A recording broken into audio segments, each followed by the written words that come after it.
नमस्कार ट्रेडर्स. आपण निफ्टीचा व्ह्यू 24 जानेवारीसाठी बघणार आहे. कालचा जर माझा व्हिडिओ बघितला तर त्यात आपण क्लिअर कट चर्चा केलेली होती की मार्केट जर 23,100च्या इथं आलं आणि जर एखादी मला ग्रीन कॅन्डल 5 मिनिटाची मिळाली तर त्या ठिकाणी मी त्याचा स्टॉप लॉस टाकून बाय करणार आणि माझं टार्गेट 23,250 पर्यंतचं असू शकतं. आज बरोबर 23,250 पर्यंत मार्केट गेलेलं आहे. जर तुम्ही व्हिडिओ बघितला तर तुमच्या लक्षात येईल. आता आपण उद्याची चर्चा करूया. उद्या पहिल्यांदा आपण गॅपअपची चर्चा करू. समजा मार्केट गॅपअप झालं आणि इथं 23,270च्या आसपास इथं गॅपअप झालं जरा आणि त्याच्यानंतर जर एक रेड कॅन्डल तिथं मिळाली आणि त्याचा क्लोज नीट आहे का 23,270च्या इथं मार्केट ओपन होऊन तिथं रेड कॅन्डल मिळाली आणि त्या रेड कॅन्डलचा क्लोज 23,250च्या आत असेल, खाली म्हणजे 23,250पेक्षा कमी पाहिजे, 48 चालेल, 47, 46, तर 50पेक्षा कमी असेल तर 23,270चा स्टॉप लॉस टाकून मी तिथं एक पुट घेणार आणि मग त्यावेळी माझं पहिलं टार्गेट असेल 23,170 आणि तेही ब्रेक झालं, ब्रेकडाऊन मिळालं तिथं 23,100 पर्यंतचं टार्गेट असू शकतं. पण हे खूप मी कमी क्वांटिटीमध्ये करीन उद्या, कारण माझा जो पुढचे डोक्यात विषय आहे तो 23,100च्या खालीच आहे. जोपर्यंत 23,100च्या खाली 5 मिनिटाची कॅन्डल मला रेड चांगली स्ट्रॉंग मिळत नाही आणि त्याच्यानंतर येऊन रिटेस्ट करून पुन्हा ती ब्रेकडाऊन मिळत नाही, तोपर्यंत मी 23,100च्या खाली पुट घेणार नाही.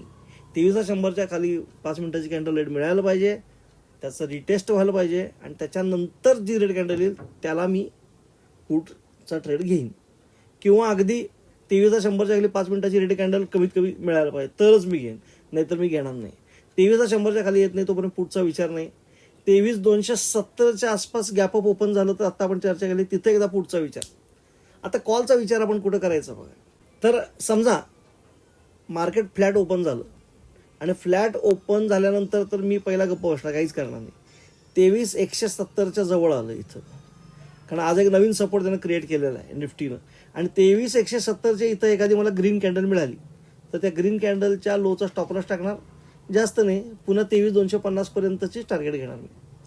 समजा 23,250 इथं माझ्या लक्षात आलं की नाही मार्केट इथं रेजिस्टन्स घेत नाही आहे आणि 270ला क्रॉस करते, तर 270 मार्केटनं क्रॉस केला 23,270 तर मग मी पुन्हा कॉलच्या ट्रेडमध्ये बसेन किंवा आहे तोच कॉल कंटिन्यू करेन, पोझिशन ॲड पण करेन तिथं आणि त्यावेळी माझी टार्गेट मात्र मी 23,420 पर्यंतची घेण्याचा प्रयत्न करेन.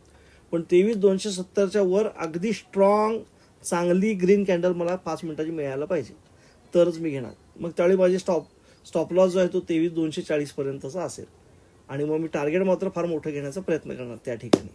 त्यामुळे ही झाली कॉल साईड. समजा गॅप डाऊन ओपनिंग झालं 23,100च्या आसपास, तर आज जी स्ट्रॅटेजी होती तीच. 23,100ची तर ग्रीन कॅन्डल मिळाली, त्याच्या लोचं स्टॉप लॉस म्हणजे 23,075 ते 23,080चा स्टॉप लॉस लावणार. 23,170 पहिलं टार्गेट, 23,250 दुसरं टार्गेट आणि 23,000 समजा 170च्या इथंच ओपन झाला तर पहिल्यांदा मार्केट कसं बिहेव करतं ते बघणार, गडबड करणार नाही, कुणीकडे जातं आहे बघणार आणि मग निर्णय घेणार. आज एक्सपायरी संपलेली आहे त्यामुळे उद्या कदाचित आपल्याला ट्रेंडिंग डे मिळू शकतो.